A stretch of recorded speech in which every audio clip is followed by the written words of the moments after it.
What's up, YouTube? So before we get started with this video, on the Get Up, they're going to be talking about, would it be ridiculous to think that the Portland Trailblazers can make it out of the West and get to the finals? So let's see what they have to say about that. You're sleeping on the Portland Trailblazers. They were my pick to get out of the West. I still think they will get out of the West. So do not sleep on the Portland Trailblazers. I think the addition of Enes Kanter and Rodney Hood to go with McCollum and Lillard, I think they've been the most underrated team in the NBA all year. I'm going with the Portland Trailblazers to win the West. That was Sir Charles on Get Up saying the Blazers are going to win. Wait, what? What's he doing? The Blazers are going to win the West. Charles, what are you doing? Will Kane's in the building, everybody. How are we doing, Will? I'm good. You know, they say, Charles likes to gamble. This is going to the roulette table and putting it all on a number, Right. I'll take 12. All of it. 12. Max, is Chuck's take reasonable or ridiculous? You know Charles Barkley's my favorite person on TV, right? Yeah. I think he's the greatest entertainer in the world. This is ridiculous. Yeah. This is ridiculous. Kanter is a really good scorer, right? Like, he's a really good offensive player in that respect. Cannot play defense. The whole key to the Blazers this year, whether they could really make a run, was Nurkic's development, right? Like, could he, because his trajectory, it's been up and down. If he could start truly ascending, they might be dangerous. And he was, and they looked dangerous, and then he got hurt.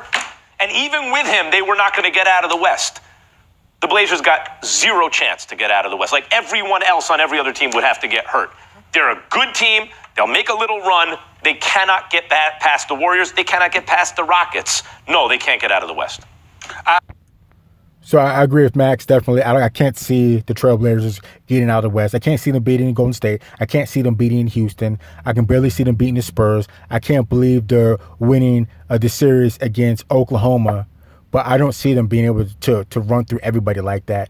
And I think Damian Lillard is a baller too. I just don't think he has enough firepower to run the table in the West. So let's keep going. I agree, but I'm not going to call it ridiculous. And the reason why I'm not going to call it ridiculous is because I think in today's game, success is predicated on perimeter play, particularly from your guards.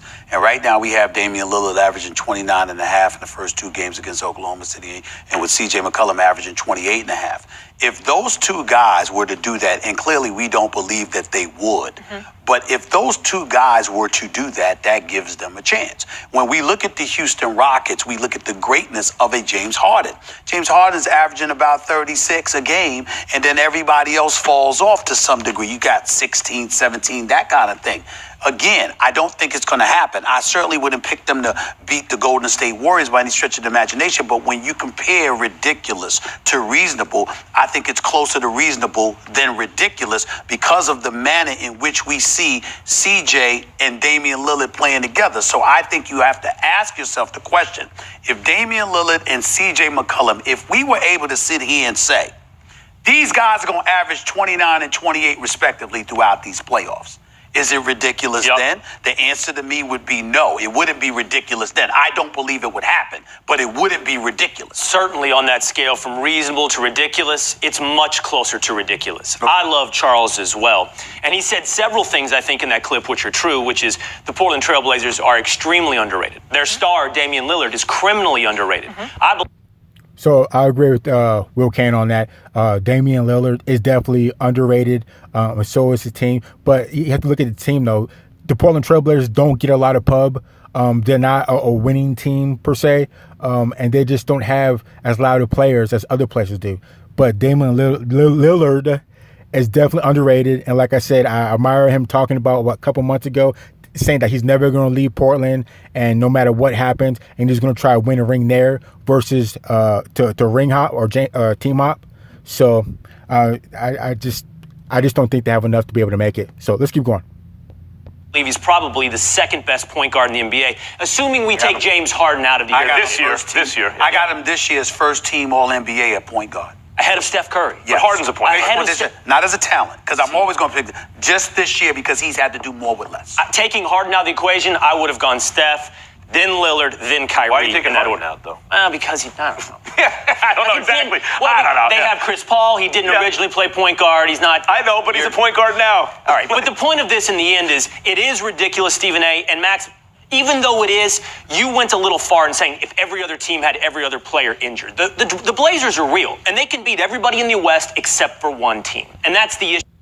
Yeah, but I seriously doubt they can do that in a series, though, Will Kane. And to get back to Charles Barkley's tripping to say that he's got Portland. Ask Charles Barkley, would he bet his life on it? Would he bet his family's life on it? Would he bet his savings on it that Portland Trailblazers are going to make it out of the West this year? So just the fact that Charles Barkley would say that seriously probably points to the fact probably why he doesn't have a ring. Well, maybe that's not it, but it's probably helps. It's probably a determining factor of his decision making of why he doesn't have a ring. I mean, to say something like that is just outlandish. But anyways, let's keep going.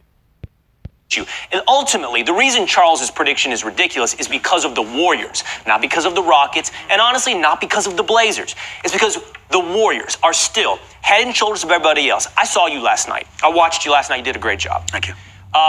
You were asked, well, what do you expect to see from Kevin Durant? Dominance. And you got it. Right, you got it. And the thing about Kevin Durant that we saw last night is why you should always go back to the Warriors, because they play the right kind of basketball and their star wants to fit into the right kind of basketball. Let me give you the huge gaping hole in your argument. We have all recognized, I know I got the Warriors, I believe you have the Warriors, but we've talked about how Houston has a chance. But you just said Portland has a chance to beat anybody else. Well, hold on. The one mistake you made is I'm not somebody saying Houston has a chance. Okay, that's fine. That's fair. All right, fair enough. Well, then the hole is not gaping. But here's my argument. Portland doesn't have to play both of them.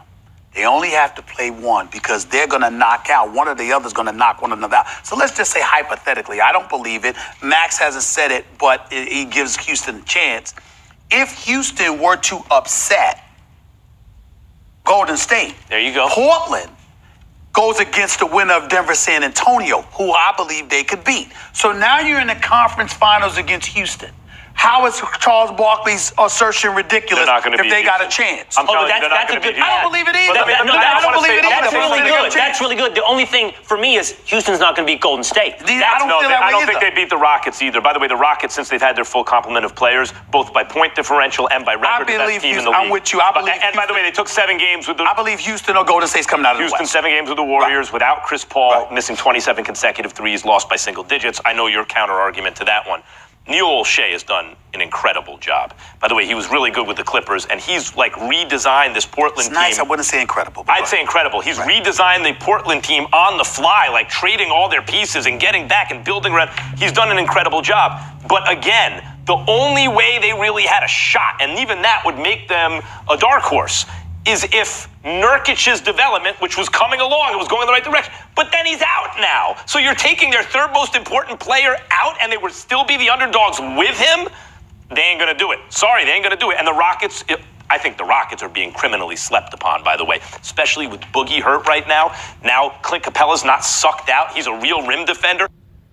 I don't think the Rockets will be slept on. I don't think they'll be slept on at all. Everybody knows what type of foul power they have, what they can do, especially look at the finals last year. You went to Game 7. Even though the last game that they played, they got beat by Golden State while firing on all cylinders.